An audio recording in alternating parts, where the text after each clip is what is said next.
গ্রামের নাম চরনগর। গঙ্গার তীরে ছোট্ট এক গ্রাম। কাঁচা রাস্তা, সবুজ ধানক্ষেত আর ভোরবেলায় ভেসে আসা মাটির গন্ধ, সব মিলিয়ে অদ্ভুত শান্তি। সেই গ্রামে থাকে অরিত্র। বয়স মাত্র 20। চোখে স্বপ্ন, হৃদয়ে গান। বাবা নেই। বছর 5 আগে নদীতে নৌকো ডুবে চিরবিদায় নিয়েছিলেন। মা সুলেখা দেবী দিনরাত খেটে সংসার চালান। অরিত্র পড়াশোনায় ভালো, কিন্তু দারিদ্র্যের কারণে প্রায় পড়াশোনা আর খেতির কাজের মধ্যে তাকে দৌড়াতে হয়। অরিত্রর এক বন্ধু আছে, মধুমিতা। গ্রামের স্কুলে একসাথে পড়াশোনা করেছে তারা। মধুমিতার হাসি যেন অরিত্রর সমস্ত ক্লান্তি ভুলিয়ে দেয়। দুজনেই বুঝতে পারে তাদের সম্পর্ক বন্ধুত্বের গণ্ডি পেরিয়ে গেছে। তবুও তারা কেউ মুখ খোলে না।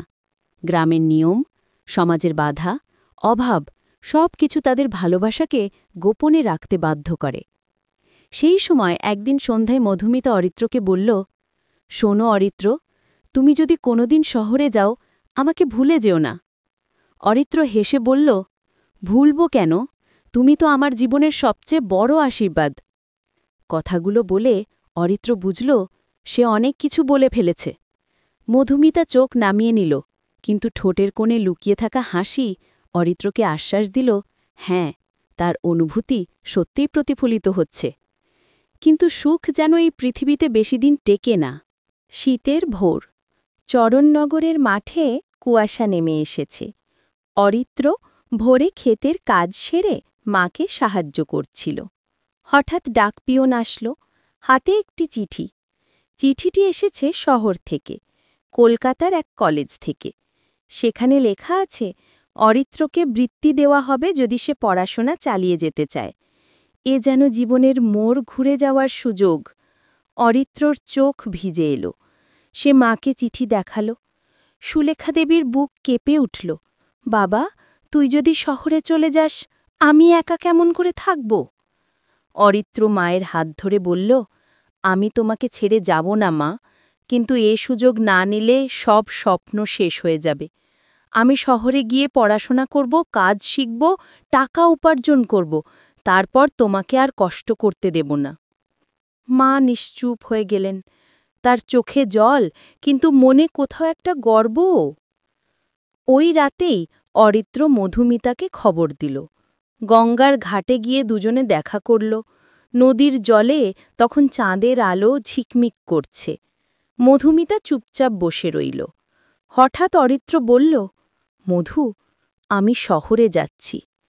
মধুমিতা কিছুক্ষণ চুপ থেকে বলল, জানি, কিন্তু তুমি গেলে আমি একা হয়ে যাব। অরিত্র তার হাত ধরল, কাঁপা গলায় বলল, আমি ফিরব মধু, একদিন তোমাকে নিয়ে নিজের বাড়ি বানাব, তখন আর কোনো কষ্ট থাকবে না। মধুমিতা তার চোখে চোখ রেখে ফিসফিস করে বলল, তুমি প্রতিশ্রুতি দাও? হ্যাঁ, আমি প্রতিশ্রুতি দিচ্ছি। কিন্তু প্রতিশ্রুতির মতো অটল কি এই পৃথিবী? পরদিন ভোরে অরিত্রর যাত্রা শুরু হল শহরের পথে। গঙ্গার ঘাট থেকে নৌকো ছাড়ল। দূরে দাঁড়িয়ে মধুমিতা ফ্যাল ফ্যাল করে তাকিয়ে রইল। তার চোখে জল, ঠোঁটে নীরবতা। অরিত্রর মনে হল সে যেন নিজের জীবনটাই পিছনে ফেলে যাচ্ছে। কলকাতা, এক অচেনা দুনিয়া। ট্রামের ঘণ্টা, বাসের হর্ন, ভিড়ভাট্টা, অচেনা মুখে ভরা রাস্তাঘাট। চরণনগরের শান্ত আকাশ থেকে হঠাৎ এই শহরে এসে অরিত্র যেন অন্য গ্রহে পা রেখেছে। হোস্টেলের ছোট্ট একটা ঘর পেয়েছে সে। দেওয়ালে স্যাঁতস্যাঁতে দাগ, জানালা দিয়ে সূর্যের আলো ঢোকে না। তবে এই অচেনা জায়গা তার স্বপ্নের সোপান হয়ে উঠল। কলেজের পড়াশোনা কঠিন। দিনে ক্লাস, রাতে আলো ঝলমলে বাতির নিচে পড়াশোনা। অনেক ছাত্রা মজা করে, আড্ডা দেয়, কিন্তু অরিত্রের কাছে সবকিছু নতুন। তার চোখের সামনে ভেসে ওঠে মা আর মধুমিতার মুখ। প্রতিদিন রাতে চিঠি লেখে সে। মাকে লেখে, মা, তুমি চিন্তা করো না, আমি ভালো আছি, পড়াশোনা করছি, একদিন ডাক্তার হব। মধুমিতাকে লেখে, মধু, তোমার দেওয়া প্রতিশ্রুতি আমি ভুলিনি, যত কষ্টই আসুক আমি ফিরব তোমার কাছে। তবে শহরের জীবন শুধু আলোর নয়, ছায়ারও। অরিত্রের ক্লাসে ধনী ছাত্ররা আছে, বাবার টাকায় যাদের জীবন চলে, তারা অরিত্রকে নিয়ে হাসাহাসি করে, তার পোশাক নিয়ে ঠাট্টা করে।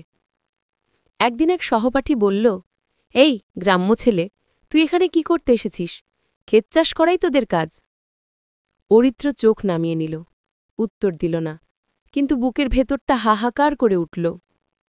এদিকে হোস্টেলে থাকার খরচ, বই কেনা, খাওয়া সব মিলিয়ে টাকার অভাব দেখা দিল। বৃত্তি যতটা দেয় তাতে চলা মুশকিল। তাই অরিত্র রাতের পর রাত কাজ শুরু করল। কখনো বইয়ের দোকানে সাহায্য করল, কখনো রেস্টুরেন্টে বাসন মেজে দিল। দিনের বেলা ক্লাস, রাতে কাজ, ঘুমের জন্য সময় থাকত না। শরীর ক্লান্ত হয়ে পড়ছিল, কিন্তু মনে একটা আগুন ছিল, মা আর মধুমিতার জন্য তাকে জিততেই হবে। এক রাতে রেস্টুরেন্টের বাইরে বৃষ্টিতে ভিজে দাঁড়িয়েছিল সে। ভিজে গায়ের জামা আঁকড়ে ধরে মনে মনে বলল, হে ঈশ্বর, শুধু আমাকে শক্তি দাও, আমি ভাঙতে চাই না। কিন্তু হয়তো ভাগ্যের খাতা অন্যভাবে লেখা থাকে। শহরের ব্যস্ততা আর টানাপোড়েনের মাঝে কেটে যাচ্ছিল মাস কয়েক। অরিত্রর মুখে ক্লান্তির ছাপ স্পষ্ট, তবু চোখে স্বপ্নের আলো জ্বলছিল। কিন্তু একদিন ডাকপিয়ন তার হোস্টেলের দরজায় এসে দাঁড়াল, হাতে একটা চিঠি। চিঠি খুলতেই হাত কেঁপে উঠল। চিঠি মায়ের লেখা। বাবা, শরীরটা আজকাল খুব ভালো লাগছে না, বুকের ভেতর ব্যথা হয়, হাঁপ ধরা ওঠে। ডাক্তার দেখাতে চেয়েছিলাম, কিন্তু টাকার অভাবে পারিনি। তুমি চিন্তা করো না, আমি ঠিক হয়ে যাব। চিঠির অক্ষরগুলো যেন অরিত্রর বুকের ভেতর ছুরি চালাল। মায়ের অসুখ, অথচ সে এত দূরে, কিছু করতে পারছে না। অরিত্র পরের দিনই গ্রামের বাড়ি যাওয়ার কথা ভেবেছিল, কিন্তু কলেজে পরীক্ষা চলছিল। যদি এখন সব ছেড়ে যায় তাহলে পড়াশোনা থেমে যাবে। সে দোঁটানায় পড়ল। রাতে মধুমিতাকে চিঠি লিখল, মধু, আমি জানি তুমি আমার অপেক্ষায় আছো, কিন্তু মা অসুস্থ, আমি ভীষণ দুঃখে আছি, তুমি আমার জন্য প্রার্থনা করো। দিন কয়েক পর খবর এলো, মায়ের অবস্থা আরও খারাপ। গ্রামের ডাক্তার বলেছে, বড় হাসপাতালে না দেখালে বিপদ হতে পারে। অরিত্র দিশেহারা হয়ে পড়ল। হাতে টাকা নেই, যা কাজ করত তাতে নিজের খরচই কষ্টে চলত। সে ঠিক করল রাত দিন কাজ করবে। শরীর ভেঙে পড়ল, মাকে বাঁচাতে হবে। সেই থেকে তার জীবন যুদ্ধক্ষেত্রে পরিণত হল। দিনে ক্লাস, রাতে রেস্টুরেন্ট, ভোরে আবার বইয়ের দোকান। ঘুম নেই, বিশ্রাম নেই। শরীর শুকিয়ে কাঠ হয়ে গেল, চোখের তলায় কালি জমল। তবু মনে মনে শুধু একটাই কথা, আমাকে টাকার ব্যবস্থা করতেই হবে, মাকে বাঁচাতে হবে। একদিন রেস্টুরেন্টে কাজ করার সময় হঠাৎ মাথা ঘুরে পড়ে গেল অরিত্র। সহকর্মীরা তাকে জল খাইয়ে তুলল। মালিক বলল, এইভাবে কাজ করলে মরেই যাবে ছেলে। অরিত্র শুধু হাসল। বুকের ভেতর দগদগে আগুন, মায়ের জন্য তাকে মরতেও হলে লড়তে হবে। কিন্তু ভাগ্য যেন ঠাট্টা করে, সে টাকাই জোগাড় করতে পারেনি। গ্রামের থেকে আবার খবর এলো, মায়ের অবস্থা ভীষণ খারাপ। চিঠির শেষ লাইনটা পড়েই অরিত্র বুক ভেঙে গেল, বাবা, যদি আর দেখা না হয়, মনে রেখো, তুমি আমার গর্ব। অরিত্রর হাতে কাগজটা কাঁপছিল, চোখ ভিজে বুকের ভেতরটা শূন্য হয়ে গেল। রাতভর অরিত্র ট্রেনে বসে কেঁদে কেঁদে ফিরছিল গ্রামে। জানালার বাইরে অন্ধকার দৌড়াচ্ছিল, কিন্তু তার বুকের ভেতর যেন সব আলো নিভে গেছে। ভোরবেলায় ট্রেন থেকে নেমে ধুলোমাখা পথ ধরে দৌড়াতে দৌড়াতে সে পৌঁছাল নিজের কাঁচা বাড়ির সামনে। দরজার কাছে পা থামতেই বুক কেঁপে উঠল। আঙিনায় গ্রামবাসী ভিড় করে দাঁড়িয়ে, কারো মুখে শব্দ নেই, নীরবতার মধ্যে শোকের ছায়া। অরিত্র ভেতরে ছুটে গিয়ে দেখল, মাটির খাটে মা শুয়ে আছেন, নিথর, চোখ দুটো চিরদিনের জন্য বন্ধ। ঠোঁটে যেন এক টুকরো হাসি জমে আছে। অরিত্র হোঁচট খেয়ে মায়ের পাশে পড়ে গেল। বুক ফেটে চিৎকার করে উঠল, মা, আমি এসেছি, তুমি চোখ খোলো, একবার শুধু চোখ খোলো। কিন্তু নিস্তব্ধতা ছাড়া কিছুই ফিরল না। গ্রামের মানুষ সান্ত্বনা দিল, কিন্তু অরিত্রর কান পর্যন্ত পৌঁছাল না। তার মনে শুধু একটা কথা বাজতে লাগল, আমি দেরি করে ফেললাম, আমি মাকে বাঁচাতে পারলাম না। মধুমিতা দূরে দাঁড়িয়ে কাঁদছিল। সে এগিয়ে এসে অরিত্রর কাঁধে হাত রাখল, কিন্তু অরিত্রর চোখ তখন শুকনো হয়নি, স্রোতের মতো বয়ে যাচ্ছিল অশ্রু। সেদিন সন্ধ্যায় গঙ্গার তীরে মায়ের সংস্কার হল।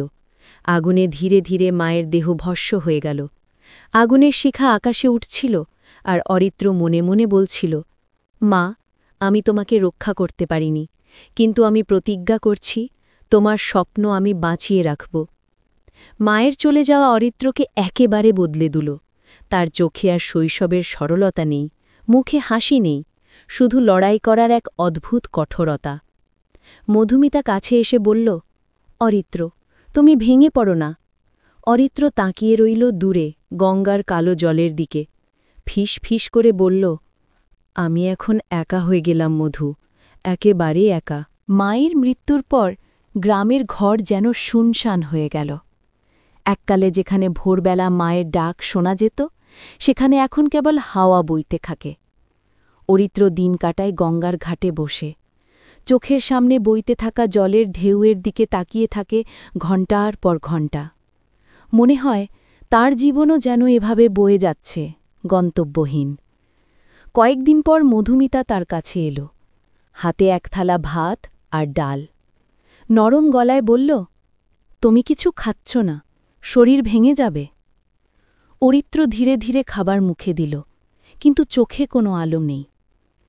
মধু, জানো, আমি কতবার ভেবেছি মাকে শহরে নিয়ে যাব, ভালো ডাক্তার দেখাব, কিন্তু পারলাম না, আমি ব্যর্থ। মধুমিতা তার চোখে তাকাল।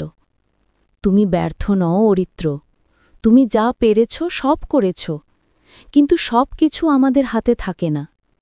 অরিত্র তবু মাথা নেড়ে বলল, না, আমি ব্যর্থ, মাকে হারালাম, বাবাকে হারালাম, এখন আর কিছু নেই।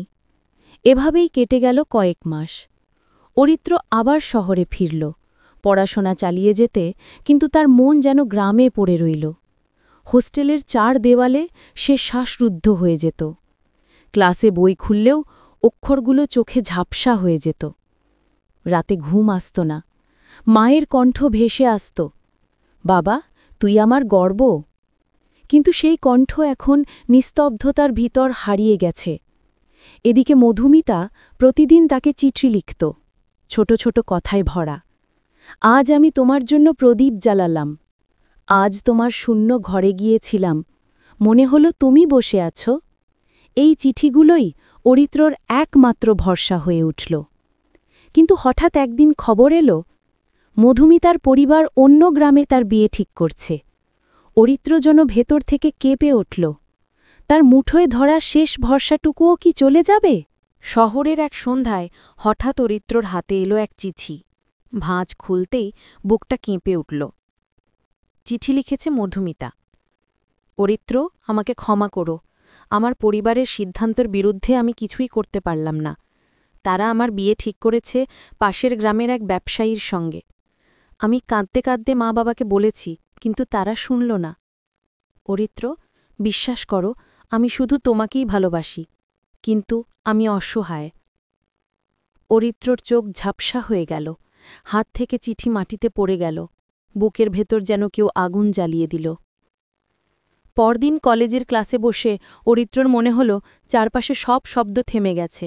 শিক্ষক পড়াচ্ছেন, বন্ধুরা কথা বলছে, কিন্তু তার কানে কিছুই পৌঁছাচ্ছে না।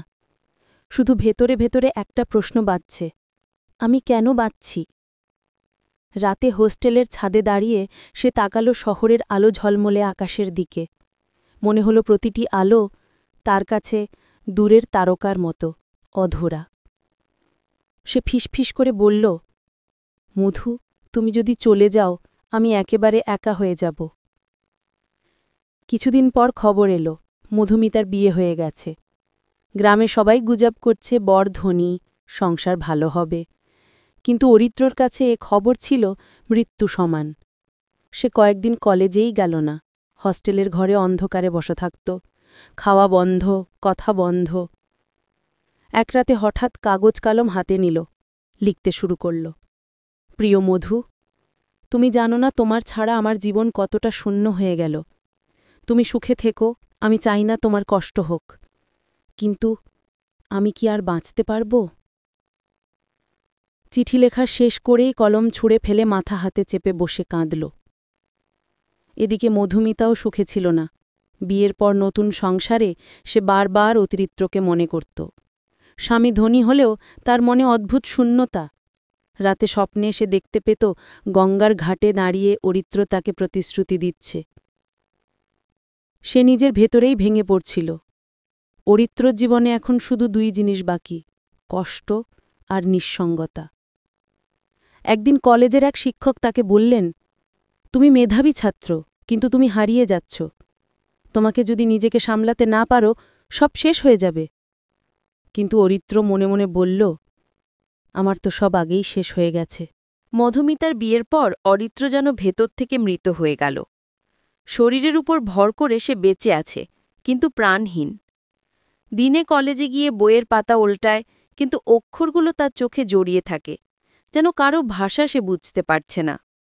বন্ধুরা আড্ডা দেয়, হাসাহাসি করে, সে শুধু নীরবে তাদের দিকে তাকিয়ে থাকে। রাতে হোস্টেলের ছোট্ট ঘরে ফিরে দরজা বন্ধ করে বসে থাকে অন্ধকারে। কখনো জানালার বাইরে তাকিয়ে ভাবে, কেন আমি এখনো বেঁচে আছি? ধীরে ধীরে তার শরীর ভেঙে পড়তে লাগল। খাবার খাওয়া কমে গেল, চোখের তলার কালি গভীর হতে লাগল। ক্লাসে হঠাৎ মাথা ঘুরে পড়ে যেত। একদিন চিকিৎসক ডেকে আনা হলো। ডাক্তার বলল, শরীর খুব দুর্বল, খাবার খেতে হবে, বিশ্রাম নিতে হবে, না হলে বিপদ। কিন্তু অরিত্র শুধু মাথা নেড়ে চুপ করে থাকল। তার মনে হচ্ছিল, শরীর সুস্থ হলে কি হবে, যখন মনটাই ভেঙে গেছে। এদিকে গ্রামে মধুমিতা মাঝে মাঝে চিঠি লিখত, তবে সে আর অরিত্রকে আমি তোমাকে ভালোবাসি লিখতে পারত না। শুধু ছোট ছোট বাক্য, তুমি নিজের খেয়াল রেখো, আমি জানি তুমি শক্তিশালী। চিঠি পড়ার সময় অরিত্রর বুক ফেটে যেত। সে জানত মধুমিতা সুখে নেই, কিন্তু কিছু করার নেই। একদিন গভীর রাতে হোস্টেলের ছাদে উঠে দাঁড়াল অরিত্র। আকাশে তারা ঝলমল করছে, ঠান্ডা হাওয়ায় তার শরীর কাঁপছিল। সে নিচে তাকালো, উঁচু বিল্ডিং থেকে শহরের আলো ঝিকমিক করছে। মনে হলো যদি এক্ষুনি ঝাঁপ দেয়, সব কষ্ট শেষ হয়ে যাবে। কিন্তু পরক্ষণেই মায়ের মুখ ভেসে উঠল, বাবা, তুই আমার গর্ব। অরিত্র হঠাৎ কেঁদে ফেলল। মায়ের কণ্ঠই তাকে থামিয়ে দিল। সে হাঁটু গেড়ে বসে পড়ল ছাদে। আকাশের দিকে তাকিয়ে বলল, মা, আমি বাঁচতে চাই না, কিন্তু তোমার কথার জন্য বাঁচতে বাধ্য হচ্ছি। তবে এই যন্ত্রণা তার ভেতরে ধীরে ধীরে ভয়ানক অস্থিরতা তৈরি করছিল। সে বুঝতে পারছিল নিজেকে আর বেশি দিন সামলাতে পারবে না। একদিন বিকেলে কলেজ থেকে ফেরার পথে হঠাৎ রাস্তার ধারে ভিড় দেখল অরিত্র। কৌতূহলবশত এগিয়ে গিয়ে দেখল একটা ছোট্ট ছেলে গাড়ির ধাক্কায় পড়ে গেছে। পা থেকে রক্ত ঝরছে। চারপাশের লোকজন দাঁড়িয়ে আছে, কিন্তু কেউ এগিয়ে আসছে না। অরিত্রর বুক কেঁপে উঠল। সে ছেলেটিকে কোলে তুলে নিল, দৌড়ে নিয়ে গেল কাছের হাসপাতালে। চিকিৎসকরা দ্রুত ব্যবস্থা নিল। কিছুক্ষণের মধ্যেই ছেলেটি বেঁচে গেল। ছেলেটির মা কান্নায় ভেঙে পড়ে অরিত্রর পা ধরে বললেন, বাবা, তুমি না থাকলে আমার ছেলেটা আজ বাঁচত না। তোমার ঋণ শোধ করতে পারব না। এই মুহূর্তে অরিত্র যেন হঠাৎ বুঝতে পারল তার বেঁচে থাকা কারুর জন্য অমূল্য হতে পারে। সেদিন রাতে হোস্টেলের ঘরে বসে সে দীর্ঘদিন পর ডায়েরি খুলল। লিখল, আজ আমি বুঝলাম মৃত্যু সহজ, কিন্তু বেঁচে থাকা অনেকের জন্য আশীর্বাদ। আমি যদি হাল ছেড়ে দিই, তাহলে মায়ের স্বপ্ন, মধুর ভালোবাসা সব বৃথা যাবে। আমাকে লড়তেই হবে। পরের দিন থেকে অরিত্র আবার পড়াশোনায় মন দিল। রাতের কাজ চালিয়ে যাচ্ছিল, কিন্তু এবার ভেতরে একটা জেদ তৈরি হয়েছে। শিক্ষকরাও লক্ষ্য করলেন তার পরিবর্তন। একদিন এক অধ্যাপক বললেন, তুমি অনেক কষ্ট পাচ্ছ, আমি জানি, কিন্তু তোমার মেধা একদিন দেশকে গর্বিত করবে। অরিত্র মাথা নিচু করে হাসল। তবু ভেতরেই শূন্যতা একেবারে মুছে যায়নি। মধুমিতার স্মৃতি তাকে তাড়া করত। ক্লাসের ফাঁকে সে গঙ্গার ঘাটের ছবি আঁকত খাতার পাতায়। কখনো লিখে রাখত, মধু, আমি এখনও তোমার অপেক্ষায় আছি। একদিন হঠাৎ ডাকঘর থেকে চিঠি এলো। মধুমিতার লেখা, অরিত্র, আমি জানি তুমি আমাকে ঘৃণা করো, কিন্তু বিশ্বাস করো, আমি এখনও তোমাকেই ভালোবাসি। আমার সংসার আছে, কিন্তু মনে শুধু তোমার নামই বাজে। তুমি বেঁচে থেকো, আমার জন্যে হলেও। চিঠি পড়ার পর অরিত্র চোখে জল এলো, ঠোঁটে একটুকরো হাসি ফুটল। সে মনে মনে বলল, মধু, আমি তোমার জন্যই বাঁচব। কিন্তু জীবন কি এত সহজে আলোয় ভরে যায়? নতুন লড়াইয়ের প্রস্তুতি নিচ্ছিল অরিত্র। ঠিক তখনই ভাগ্য আবার অন্য খেলা শুরু করল। কলেজের পড়াশোনা, রাতের কাজ, মায়ের স্মৃতি আর মধুমিতার চিঠি, এই সব মিলিয়ে কোনোভাবে দিন চলছিল অরিত্রর। শরীর ক্লান্ত হলেও মন জেদে ভরা। কিন্তু ভাগ্য আবার যেন হাসল তার উপর। একদিন রাতে রেস্টুরাঁে কাজ করার সময় হঠাৎ ভেতরে আগুন লাগল। ধোঁয়া ছড়িয়ে পড়তেই সবাই দৌড়ে বেরিয়ে গেল। অরিত্র খেয়াল করল, এক কোণায় একটা বৃদ্ধা মাটিতে পড়ে আছেন, উঠতে পারছেন না। চারপাশে আগুন বাড়ছে, সবাই চিৎকার করছে, বেরিয়ে আসো, ভেতরে যেও না।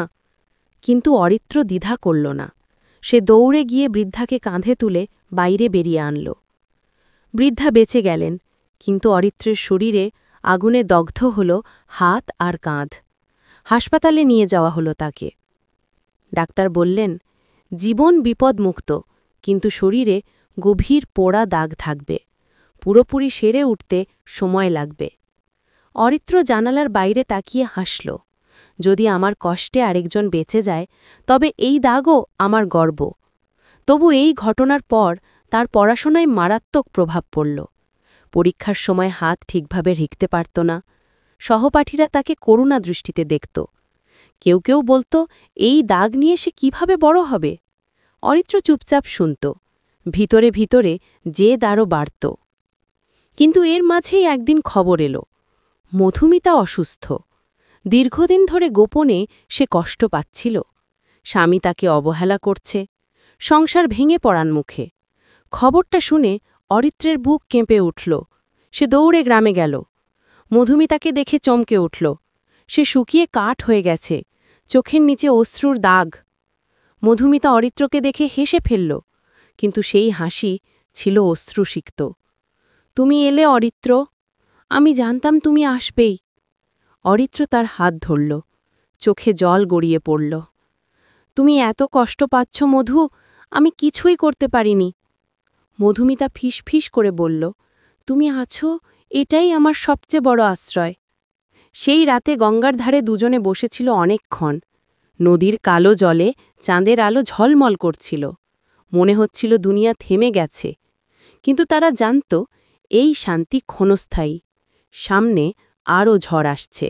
গঙ্গার ধারে সেই রাতে মধুমিতা অনেকক্ষণ চুপচাপ ছিল। অরিত্রর হাত শক্ত করে ধরে রেখেছিল, যেন ছেড়ে দিলে সব ভেঙে যাবে। অরিত্র নরম গলায় বলল, মধু, তুমি আমাকে সব বলো। কি হচ্ছে তোমার জীবনে? কেন এমন হয়ে গেলে তুমি? মধুমিতা চোখ নামিয়ে বলল, অরিত্র, তোমাকে আজ একটা কথা বলতে হবে, যা আমি এতদিন লুকিয়ে রেখেছি। অরিত্রের বুক ধকধক করতে লাগল। মধুমিতা কাঁপা কণ্ঠে বলল, আমার বিয়ে হয়েছিল জোর করে। আমি চেষ্টা করেছিলাম সংসার টিকিয়ে রাখতে, কিন্তু স্বামী আমাকে কখনো ভালোবাসেনি। তার অন্য কারোর সাথে সম্পর্ক আছে। আমি বারবার অপমানিত হয়েছি। আর এখন আমি গুরুতর অসুস্থ। অরিত্র আঁতকে উঠল। অসুস্থ? মানে কিসের অসুখ? মধুমিতা চোখ মুছল, ধীরে বলল, ডাক্তার বলেছে আমার হৃৎপিণ্ডে সমস্যা ধরা পড়েছে, হয়তো আর বেশি দিন নেই আমার। অরিত্রের মাথা ঝিমঝিম করে উঠল। চারপাশের পৃথিবী যেন হঠাৎ থেমে গেল। সে অবিশ্বাসের দৃষ্টিতে তাকালো মধুমিতার দিকে। না, না মধু, এটা হতে পারে না। তুমি ঠিক হয়ে যাবে, আমি সব করব তোমার জন্য। মধুমিতা মৃদু হাসল। তুমি সবসময় এমনই ছিলে আমার ভরসা, কিন্তু ভাগ্যকে কেউ পাল্টাতে পারে না অরিত্র। পরের দিন অরিত্র মধুমিতাকে নিয়ে বড় হাসপাতালে গেল। অনেক পরীক্ষা হলো। রিপোর্ট দেখে ডাক্তার বললেন, অবস্থা জটিল, অপারেশন করতে হবে, কিন্তু খরচ প্রচুর। অরিত্রের ভেতরে আগুন জ্বলে উঠল। যত খরচ হোক আমি দেব, আমি আমার মধুকে হারাতে দেব না। কিন্তু তার ভিতরে এক ভয়ঙ্কর সত্য কাজ করছিল। টাকাটা সে কোথায় পাবে? রাতের চাকরিতে যে সামান্য আয় হয় তাতে তো নিজের খরচই চলে না। অরিত্র সেই রাতেই সিদ্ধান্ত নিল সে জীবন বাজি রাখলেও টাকার ব্যবস্থা করবে। মধুকে সে হারাতে পারবে না। ডায়েরির পাতায় লিখল, এবার আমি সত্যিকারের যুদ্ধ শুরু করলাম। মধু, তোমাকে আমি বাঁচাবই। পরের দিন থেকে অরিত্র যেন রাতের শহরে অদৃশ্য হয়ে গেল। কলেজে ক্লাস শেষে রাতের অন্ধকারে রেস্টুরেন্ট, বইয়ের দোকান, ছোট ছোট কাজ সবই করা শুরু করল। তার হাতে সময় খুব কম। ক্লাস শেষ, খাওয়া, ঘুমের জন্য ক্ষণগণনা। শরীর ক্লান্ত, কিন্তু মনে জেদ। মধুমিতাকে বাঁচাতে হবে। হোস্টেলের বন্ধুরা তাকে দেখতে পেল। কেউ বলল, অরিত্র, এত কাজ করে কি হবে? বিশ্রাম নাও। অরিত্র শুধু মাথা নেড়ে বলল, বিশ্রাম নয়, যদি এখনই কাজ না করি মধু মারা যাবে। দিন দিন টাকা জমতে লাগল, কিন্তু ভাগ্য ফের নিষ্ঠুর হল। একদিন রেস্টুরেন্টে আগুন লেগে হাত দগ্ধ হওয়ার পর কাজের সুযোগও কমে গেল। অরিত্র নিরাশ হয়ে পড়ল। হোস্টেলের ছোট্ট ঘরে বসে সে ভাবল, আমি সব চেষ্টা করেও হারছি, আমার মধু কি বাঁচবে? রাতের অন্ধকারে সে আবার ডায়েরি খুলল, লিখল, মধু, যদি আমি ব্যর্থ হই তবে সব হারাবে, কিন্তু আমি চেষ্টা থামাব না। একদিন খবর এলো মধুমিতার অবস্থা আরও খারাপ। ডাক্তার বললেন, অপারেশন যত দ্রুত সম্ভব করতে হবে, অন্যথায় জীবনের ঝুঁকি। অরিত্র সব শেষ চেষ্টা করে বাড়ির ঋণ, বন্ধুদের সাহায্য, ছেলেবেলার সঞ্চয় সব জোগাড় করল। 1 সপ্তাহের মধ্যেই টাকা জমল। অরিত্র জানল এখনই মধুমিতাকে শহরের হাসপাতালে ভর্তি করতে হবে। সেদিন রাতে হোস্টেলের ছাদে দাঁড়িয়ে সে চাঁদের আলোতে বলল, মধু, আমি তোমাকে বাঁচাবই, তোমার জন্য আমার জীবনও বাজি। অরিত্র রাতভর ঘুমল না। মধুমিতাকে হাসপাতালে ভর্তি করার সব ব্যবস্থা করে ফেলল। সকালে হাসপাতালের ধুলোমাখা গলিতে দাঁড়িয়ে সে ভাবল, আজকের দিন হবে জীবন মৃত্যুর পরীক্ষা। মধুমিতাকে অপারেশন থিয়েটারে নিয়ে গেলে ডাক্তার বললেন, সব ঠিকঠাক থাকলে বাঁচবে, কিন্তু ঝুঁকি আছে, সে কোন সময় শ্বাসকষ্ট পেতে পারে। অরিত্র হাত ধরল মধুমিতার, চোখের জল গড়িয়ে পড়ল। মধু, তুমি জেগে থেকো, আমি তোমার জন্য সব হারাতে পারি। মধুমিতা ফিসফিস করে বলল, অরিত্র, আমি চাই তুমি বাঁচো, তুমি সবসময় আমার শক্তি। অপারেশন শুরু হল। অরিত্র হাসপাতালের বাইরে দাঁড়িয়ে প্রার্থনা করছিল। প্রতি মিনিট যেন ঘণ্টার সমান দীর্ঘ। হৃৎস্পন্দন থেমে যাচ্ছে মনে হল। 1 ঘণ্টা, 2 ঘণ্টা, 3 ঘণ্টা, অপারেশন থেমে গেল। ডাক্তার এলো। বেঁচেছে, ঝুঁকি থেকে মুক্তি পেয়েছে। অরিত্র শ্বাস ফেলল, চোখ ভিজে গেল। ধন্যবাদ ঈশ্বর, তুমি বেঁচেছ মধু, তুমি বেঁচেছ। অপরদিকে মধুমিতা কেবল চোখ খুলল, অরিত্রের মুখ দেখল। অরিত্র, তুমি সব করেছি, আমি বেঁচে আছি, তোমার জন্য। অরিত্র কাঁদতে কাঁদতে বলল, আমি প্রতিশ্রুতি দিয়েছিলাম, আমি তোমার জন্য বেঁচে থাকব, আর তোমাকে হারাতে দেব না। সেই রাতে দুজনে হাসপাতালের ছাদে দাঁড়িয়ে চানের আলোতে শহরের দিকে তাকাল। মধুমিতার হাত ধরে অরিত্র বলল, এই জীবন কঠিন, কিন্তু আমরা একসাথে থাকলে সব কিছু পারি। মধুমিতা হাসল, চোখে অশ্রু। হ্যাঁ অরিত্র, আমরা একসাথে, আর কখনো আলাদা হবে না। এই মুহূর্তে অরিত্র বুঝল, মায়ের স্বপ্ন, নিজের সংগ্রাম, সব কষ্ট, সব অর্থপূর্ণ হয়েছিল। ভালোবাসা, আত্মত্যাগ এবং লড়াই, এই 3টি শক্তিই তাকে জীবনের শেষ আলো দেখিয়েছে।